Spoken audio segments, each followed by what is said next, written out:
ముందస్తుగా ఆయన భవిష్యత్తు ఎరిగిన దేవుడు, భవిష్యత్తు ఎరిగిన పిల్లలుగా మనం ఉండాలని ముందస్తుగా మనకు ఆలోచనలు అందిస్తున్నాడంటే సోదర దశలోనికలు రాసిన పత్రిక 2వ అధ్యాయము 4వ వచనం చూడండి.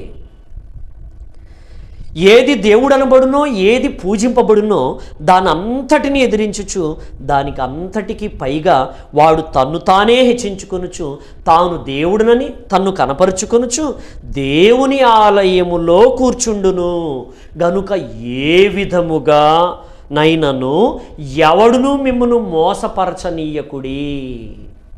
చూసారండి, దేవుడినని చెప్తాడంట, మనకు ఆలోచన ఇస్తాడంట. ఎందుకు?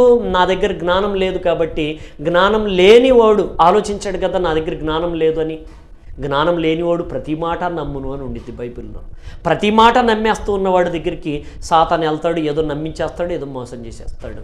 అయితే దేవుడు ముందుగానే చెప్తున్నాడు, ఇదిగో వాడు దేవుని వేషం వేసుకొని వస్తాడు, నీకు మేలు చేసేవాళ్ళలాగే నీ దగ్గర ప్రయత్నాలు చేస్తాడు. అయితే నువ్వు మోసపోకుండా ఉండాలంటే నా మాటలు విన్నయి పాటించే ప్రయత్నంలో నువ్వు ఉండు. ప్రేమైన దేవుని పిల్లలారా, ఆలోచించండి. యాకోబు పత్రిక 2వ అధ్యాయము 26వ వచనాన్ని గమనిద్దామండి. ప్రాణము లేని శరీరం ఎలాగు మృతమో అలాగే క్రియలు లేని విశ్వాసము మృతము.